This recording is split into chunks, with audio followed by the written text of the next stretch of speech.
तो नमस्कार दर्शकों, और आप सभी का स्वागत है राइट द रेमेडी सीजन 1 के इस आखिरी एपिसोड में। और क्योंकि ये हमारा फाइनल एपिसोड है तो हम बिल्कुल पूरी कोशिश करने वाले हैं कि ये एपिसोड सबसे ज्यादा इंटरेस्टिंग बने और उतना ही ज्यादा एनर्जेटिक बने जैसा हमारा अब तक की जर्नी रही है। और ये इंश्योर करने के लिए आज हमारे साथ एक बहुत ही खास मेहमान है। आज हमारे साथ हैं डॉक्टर गुरविंदर सिंह जी, जो कि ट्राई सिटी ही नहीं बल्कि पूरे नॉर्थ इंडिया के सबसे बेहतरीन और जाने माने ENT स्पेशलिस्ट और कॉकलियर इम्प्लांट सर्जन है। सर बहुत बहुत स्वागत है आपका। Thank you. और आपका बहुत बहुत धन्यवाद कि आपने हमारे लिए समय निकाला और हमें आपने अपनी कार में इस राइड के लिए जगह दी।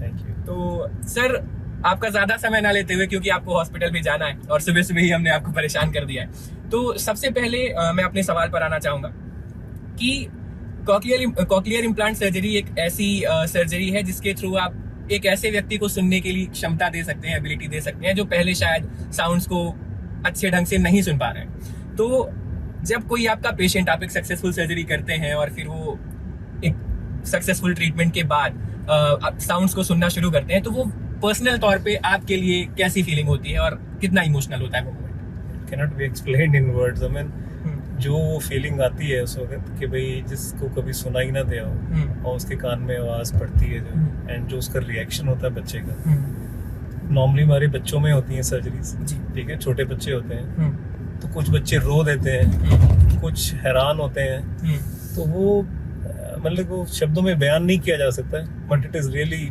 mesmerizing. It's a very emotional moment also, but very rewarding feeling also कि भी yes, we are like इतना कुछ करने के बाद पेशेंट इतना स्पेंड भी करता है and we do lot of effort for that surgery. वो जो रिएक्शन होता है ना, we are just watching for that. उसके लिए हम बस वेट कर रहे होते हैं and that is something like done. We have clinched it. That is like that. बिल्कुल मैं समझ सकता हूँ कि ये कितना इमोशनल मोमेंट होता होगा आपके लिए पर्सनल तौर पे भी। सर आप इतना लंबा आपका एक्सपीरियंस रहा है, आप इतने समय से ये सर्जरीज परफॉर्म कर रहे हैं, तो मैं ये जानना चाहता हूँ कि ये लाइफ चेंजिंग सर्जरीज परफॉर्म करने के दौरान आपने जो इतने सालों तक अपने पेशेंट्स को रिलीफ दिया है, एक जीवन के साउंड्स को सुनने की शक्ति दी है, तो इस दौरान आपको कौन कौन से चेंजेस या चैलेंजेस फेस करने पड़े? क्योंकि हमने देखा इतने समय में टेक्नोलॉजी में बहुत सारे इंप्रूवमेंट्स आए। शुरुआत जब आपने की होगी तो इतनी इम्प्रूव्ड टेक्नोलॉजीज नहीं रही होंगी, तो कौन कौन से वो चैलेंजेस थे जो आपको फेस करने पड़े? See, the challenges were not at the level of technologies. Technology रफली सेम ही है। इम्प्लांट जो आज से 10-15 साल पहले था अब भी वही है। सबसे बड़ा चैलेंज था एक तो cost of the implant is the biggest challenge. अच्छा। जो इम्प्लांट ही तकरीबन 5-6-7 लाख से शुरू होता हो and which goes up to like 18 lakh तक जाता है, ओनली इम्प्लांट कॉस्ट, फिर सर्जिकल कॉस्ट, फिर उसकी रिहेबिलिटेशन कॉस्ट। तो 99% ऑफ द पेशेंट्स ऐसे होते हैं जो अफोर्डिंग नहीं होते हैं। तो उन पेशेंट को पहले तो कन्विंस करना, पहले तो एक पेरेंट को कन्विंस करना कि भी आपके बच्चे को हियरिंग लॉस है और आपके बच्चे को ये डिवाइस चाहिए और वो लाइफ लॉन्ग लगेगा, ठीक है। तो इस सबसे बड़ा चैलेंज ये रहा। जब हमने स्टार्ट किया 16-17 में, 2016-2017 में, तो इतनी अवेयरनेस नहीं थी पेशेंट्स में, इतना पेरेंट्स में कमिटमेंट या ड्राइव नहीं था कि वो इतना पैसा खर्च करें। हाँ, आज वो चीज फर्क पड़ गई है। आज पेशेंट्स अवेयर हैं, खुद से दे आर मोटिवेटेड।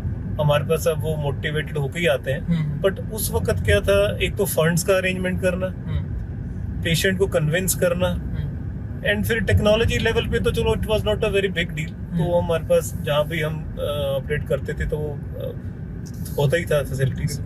तो वो एक चैलेंज बहुत बड़ा रहा है और धीरे धीरे it's getting better.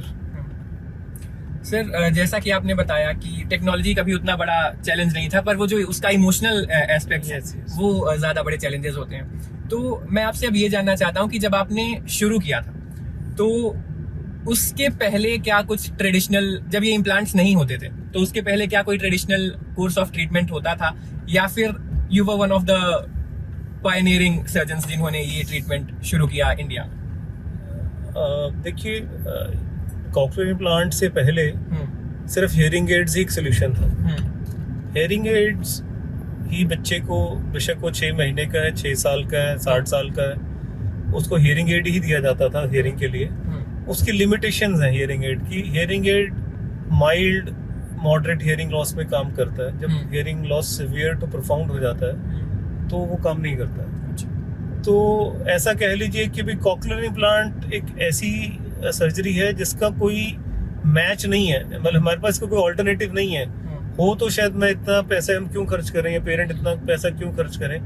So it is a unique and unmatchable thing. जब नहीं थी टेक्नोलॉजी ये तो उस वक्त पेशेंट ऐसे ही सफर करते थे. उनको दे लॉस्ट द अपॉर्चुनिटी. वही हमारे पास पेशेंट अब आते हैं जो 10, 12, 15 साल के हैं, जो उनको उस वक्त ये सर्जरीज नहीं अवेलेबल थी, तो दे सफर्ड. उनकी स्पीच डेवलप नहीं हुई, हियरिंग डेवलप नहीं हुई. तो इसलिए ट्रेडिशनली तो कुछ था नहीं. रही बात मेरी, ऐसा तो नहीं कहेंगे कि भी हम इंडिया में मैं I was a Pioneer surgeon, but हाँ ट्राई सिटी में I was amongst the first surgeons in private corporate setup. PGI को अगर हम छोड़ दें तो वी वर द पायनियर्स.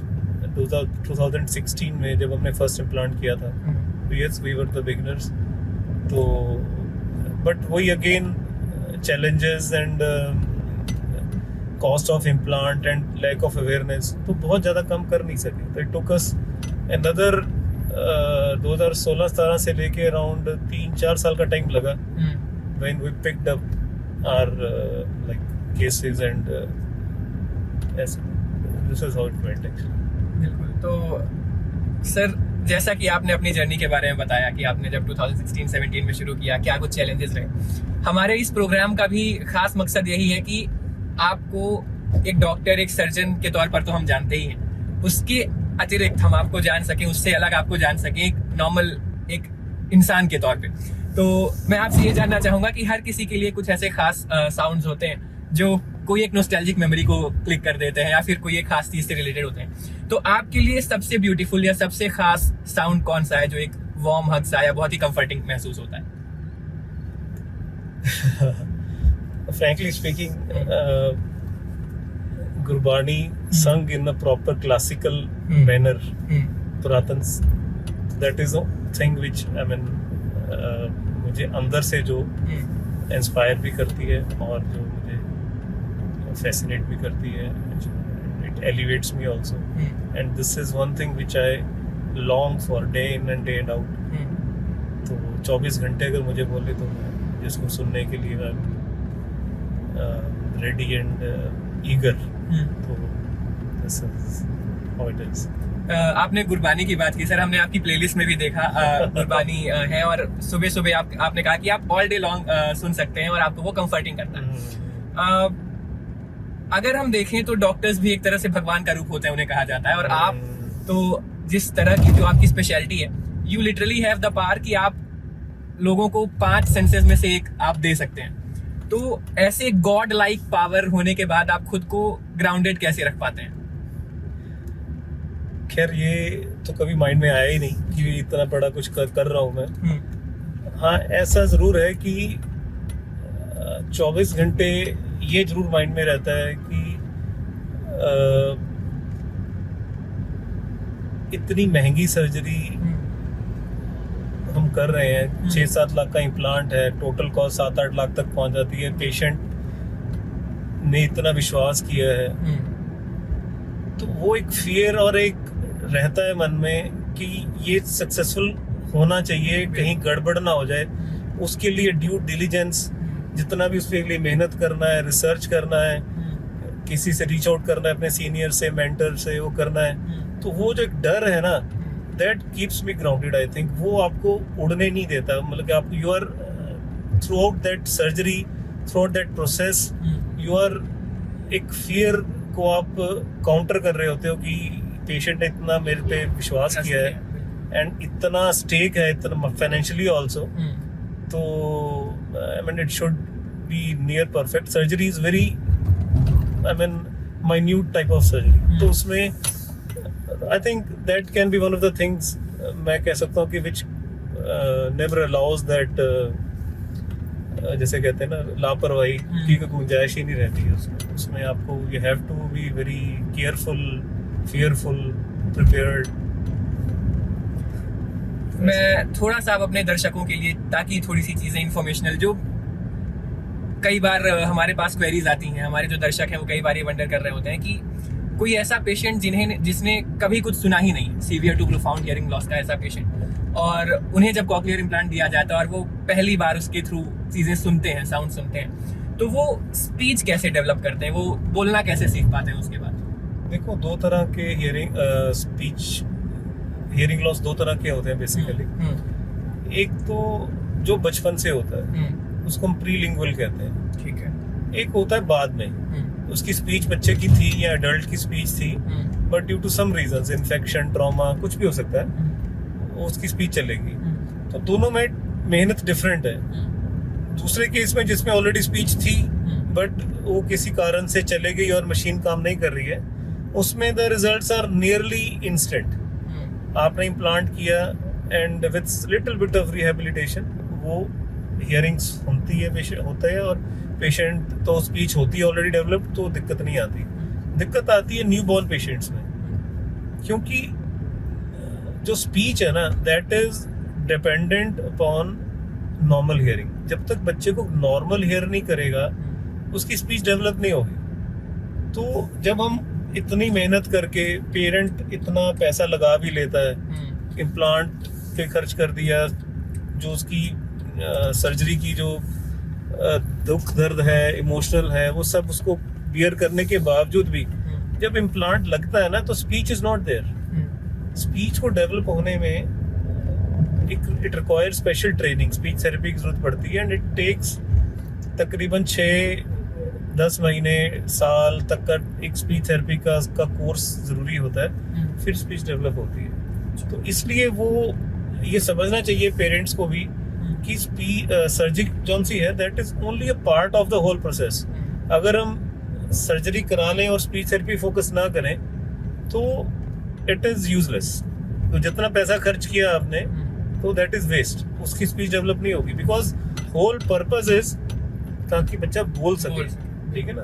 अकेली हियरिंग इज ठीक है, अच्छी बात है, बट अगर स्पीच, मीनिंगफुल स्पीच नहीं होगी तो अगेन बच्चा हैंडीकैप है। तो इसलिए स्पीच थेरेपी पेशेंट को पहली सर्जरी से पहले मेंटली प्रिपेयर्ड होना चाहिए। हम चाहते हैं, एक्सप्लेन भी करते हैं कि they should be mentally prepared कि 6 महीने at least they have to work for speech therapy, मेहनत करना है, तो then they get very good results. Sir, इस कॉक्लियर इम्प्लांट सर्जरी के लिए क्या कोई एज क्राइटेरिया भी होता है कि इस स्पेसिफिक उम्र तक या इसके बाद या इसके पहले ही ये सर्जरी की जा सकती है? हमने अभी 7 महीने के बच्चे का भी कर दिया है इम्प्लांट। अच्छा। हालांकि यूएस एफडीए कहता है 9 मंथ्स या 10 मंथ्स का उनका एक रिस्ट्रिक्शन है, बट इन इंडिया लुकिंग जो हमारा सिनेरियो रहता है, I think the earliest done is around 5.5 months pan India. तो हमारा यहाँ जो अभी यंगेस्ट है दैट इज 7 मंथ्स। तो I think age is no bar. इसमें क्राइटेरिया वही रहता है जो मैंने पहले बताया है कि अगर बच्चे की स्पीच डेवलप्ड है, फिर there is no age criteria. बेशक वो एडल्ट है, बुजुर्ग है, स्पीच सर्जरी कराई जा सकती है। अगर स्पीच डेवलप नहीं है, बचपन से बोला नहीं है, फिर देयर आर लिमिटेशंस। फिर ऐसा नहीं है कि भी हम 5-6 साल के बच्चे को सर्जरी कर दें और वो एक्सपेक्ट की भी नॉर्मल स्पीच आ जाएगी, ऐसा नहीं है। तो जिनकी बचपन से स्पीच हियरिंग नहीं है, उनके लिए as early as possible is the criteria, as early as possible. 6 महीने से लेके साल, 1.5 साल, 2 साल, 3 साल पहले, 1.5-2 साल, 3 साल का जो पीरियड है, that is considered the ideal time जिस पे हम जब सर्जरी करेंगे तो ब्रेन इज ऑटोमेटिकली रिसेप्टिव, तो speech outcomes are very good and they become near normal in long term. Sir, आप काफी समय से ऐसे पेशेंट्स को देख रहे हैं जो हियरिंग लॉस से पीड़ित हैं। कॉक्लियर इम्प्लांट सर्जरी के बारे में वो कौन से मिसकंसेप्शंस हैं जो आपको सबसे ज्यादा देखने को मिले अपने पेशेंट्स में या उनके पेरेंट्स में, जो लोगों में बहुत ज्यादा मिसकंसेप्शंस हैं? सबसे पहले तो यही होता है कि उनको लगता है कि ये ब्रेन सर्जरी है कोई, ठीक है। हम इतना, क्योंकि कॉस्ट इन्वॉल्व सो है, बिल्कुल, हाँ। तो उनको एक फियर लगता है कि it is super major surgery और हम ब्रेन से कुछ करने वाले हैं, तो बच्चे को कहीं और दूसरे लेवल पे कोई दिक्कत ना हो जाए, जैसे भी हम इंटरफेयर कर रहे हैं ब्रेन में। तो ये तो सबसे बड़ा मिक्स मैं चाहूंगा कि इस माध्यम से कि भी नहीं, ऐसा कुछ नहीं है। रूटीन सर्जरी, जैसे हम रूटीन ईयर सर्जरी करते हैं, वैसी सर्जरी है। ऐसा कुछ उसमें risk related to brain are not involve, बिल्कुल। एंड हम प्रॉपर केयर से एंड पूरी प्रिकॉशन से इसको प्रोसीड करते हैं, तो ऐसा कुछ नहीं है। दूसरा, पेशेंट के मन में डाउट होता है कि मिथ होता है ये कि हमने लगाया इम्प्लांट और स्पीच इज ऑटोमेटिक तुरंत। तो हाँ, ऐसा नहीं है। तो उसको कंसल्ट करना पहले बहुत जरूरी है, हम करते भी हैं। तो तीसरा, इसके बारे में एक जो मैं रिसेंटली देख रहा हूँ खासकर एडल्ट पेशेंट्स में, वो ये सोच के आते हैं हमारे पास कि कॉक्लियर इम्प्लांट मतलब हियरिंग एड से छुटकारा। ये दे डोंट रियलाइज कि भाई cochlear implant is also a hearing aid. उसमें भी एक्सटर्नल कंपोनेंट होता है, एक इंटरनल कंपोनेंट होता है। वो हमारे पास आते हैं ये सोच के कि भाई यार मैं इम्प्लांट करा लेता हूँ, तो जो बाहर वाला कंपोनेंट लगाना पड़ेगा जो सोशली इतना एक्सेप्टेबल नहीं होता है वो नहीं लगाना पड़ेगा। बट एक बहुत बड़ी उनको एक मिसकंसेप्शन रहती है कि कॉक्लियर इम्प्लांट में वो आप हियरिंग एड से छुटकारा मिल जाएगा, but it is also type of hearing aid.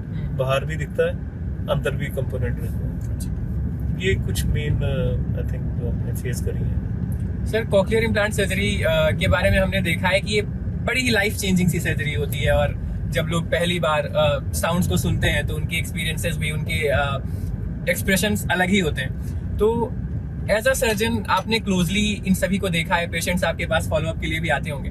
तो अपार्ट फ्रॉम हियरिंग की सुनाई तो उन्हें देने ही लगा, लेकिन सिर्फ इस एक फैक्ट के अलावा उनकी लाइफ में और क्या क्या चेंजेस होते हैं और उनकी फैमिली की लाइफ में और क्या चेंजेस आते हैं? बड़ा ही अच्छा क्वेश्चन है आपका, बिकॉज हियरिंग ना एक ऐसी सेंस है जो आपको समाज से जोड़ती है। बिल्कुल। और कोई भी सेंस की बात करें, अगर सपोज एक कोई नेत्रहीन है, ठीक है, आपने देखा होगा blind persons they are living normal life, normal activities, braille लिपि है, पढ़ने में they are doing very good, कुछ बहुत हाई पोस्ट से भी बैठे हैं, socially they are doing good, well connected.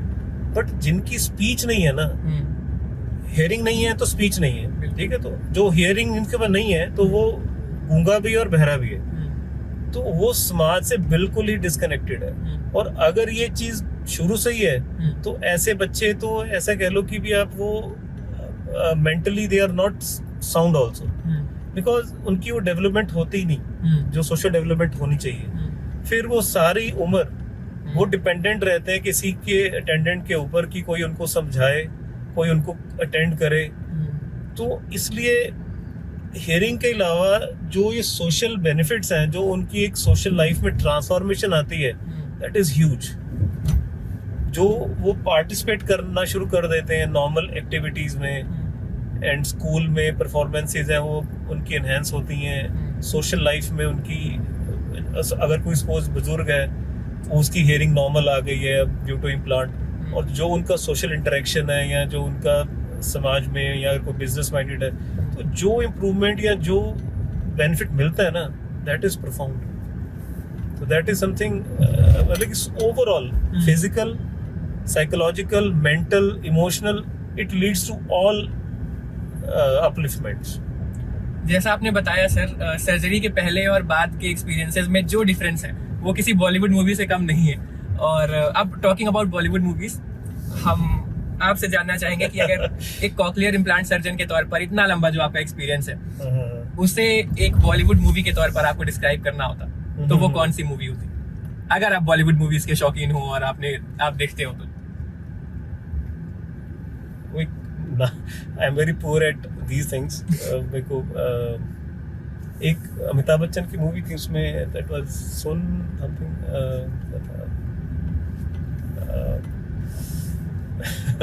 Difficult for me because I am don't watch movies. मैं बॉलीवुड से टॉलीवुड से किसी भी कनेक्टेड नहीं हूँ। तो अपने फ्री टाइम में आप कैसे, लेजर टाइम में क्या करते हैं sir after a hectic day? बच्चों को काफी टाइम देना पड़ता है। बच्चे मेरे छोटे हैं जी, दे आर स्पोर्ट्स पर्सन, दोनों बैडमिंटन प्लेयर्स हैं। अच्छा। बेटी मेरी अच्छा कर रही है, she is like state champion in under 15 badminton में।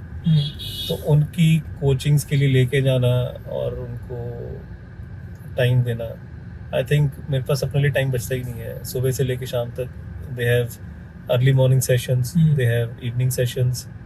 तो we both are working, me and my wife दोनों काम करते हैं। तो ऐसे ही मैनेज करते हैं। तो ऐसा कह मतलब कि ये कहा जा सकता है कि प्ले तो टाइम है ही नहीं। तो जो थोड़ा वो टाइम होता है वो, जैसे I told you, I am fond of classical कीर्तन, लर्निंग एंड लिसनिंग आल्सो। तो वो थोड़ा वो जो टाइम है उसी में जाता है। अपने कॉलेज डेज में या अपने स्कूल डेज के टाइम पे सर क्या आप भी कोई स्पोर्ट में इंटरेस्टेड थे या फिर किसी तरह के आर्ट में? I was a very good cricketer. अच्छा।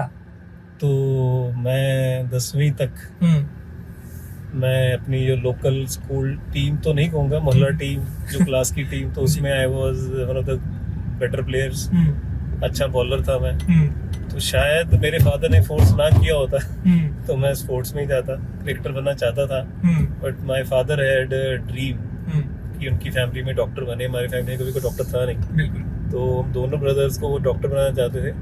बड़ा ब्रदर है मेरा, तो वो finally ended up doing engineering. अच्छा। तो फिर उसके बाद तो मेरे पर और प्रेशर आ गया तो कि अब यही करना है। तो बट ठीक है, no regrets. It was a good transformation. तो cricket was one fantasy and it went for long. But अब वो भी नहीं है, अब तो उससे भी अब चलते होंगे। तो डॉक्टर साहब, like every other Indian boy, आपका भी सपना था एक टाइम पे क्रिकेटर बनने? बिल्कुल बिल्कुल, बहुत खेलते थे। Who is your favourite cricketer of all time? Of all time तो बड़े डिफिकल्ट क्वेश्चन सारे। मतलब कि उस टाइम पे जब हम देखते थे तो Gavaskar, Kapil Dev were the key player जो इंडिया में होते थे। ठीक है ना। तो उसके बाद yes, Sourav Ganguly, Rahul Dravid, these were, ऐसा कोई नहीं था भी उसको मैं आइडल मानता हूँ। ठीक है। Tendulkar, then yes, because of its technique he was very graceful watching. तो आई लव टू वॉच। ठीक है, we watch everybody. I mean cricket में ऐसा कुछ नहीं, नोबडी वाज रोल मॉडल, ऐसा कुछ नहीं। बट ठीक है। तो अब out of cricket if you want, then yes, Roger Federer okay is one name which is, I mean, it stands out because of his personality, charm, and there are many good players. Have you been to any of the matches, Roger Federer के live matches? नहीं, कभी मौका नहीं मिला। I mean, they are all abroad. बिल्कुल। But कोई मौका मिले तो जरूर। My elder son जो मेडिकल स्कूल में है, he was a tennis player also. तो मैं खुद एक क्रिकेट के बाद कोई नाम आता है स्पोर्ट का तो I myself was a very good tennis fan. अच्छा। तो इसलिए I admire old, I mean for very since childhood, even watching after cricket it was tennis, lawn tennis. तो स्टेफी ग्राफ जैसे, इवान लेंडल जैसे, Andre Agassi जैसे, Pete Sampras, you name any पुराना player, तो we have been watching them regularly. Then अब नई generation तो है ही है।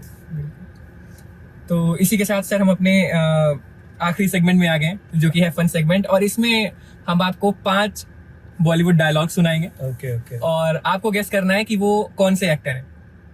ओके। तो here we go, the first one. Amitabh Bachchan ji, Amitabh Bachchan, Agneepath. Okay.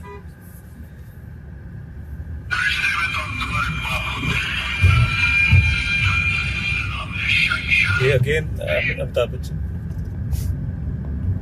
तो मूवी में देखी है बाय चांस। अच्छा, शहनशाह, बिल्कुल। राजकुमार।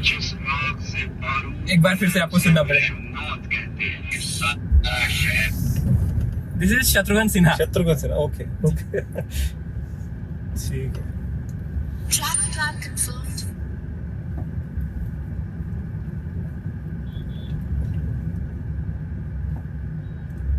Tickets not confirmed. Ticket is shown in PTA. Get train suggested.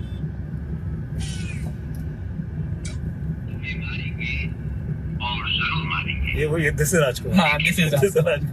Rajkumar seems to be your favorite sir. अरे नहीं, आई मीन ओल्डीज, पुराने जैसे मैं, अब वही बात आ जाती है, जब हम 11वीं 12वीं पढ़ते थे तो हम, ये कुछ भी नहीं था, no social media, no mobile, घर पे टीवी नहीं होता था। Only thing was radio, audio. तो ये गाने सुन सुन के ही पढ़ाई होती थी। बिल्कुल। तो विविध भारती लगता था और पढ़ाई होती थी, ऐसे ही दिस इज व्हाट।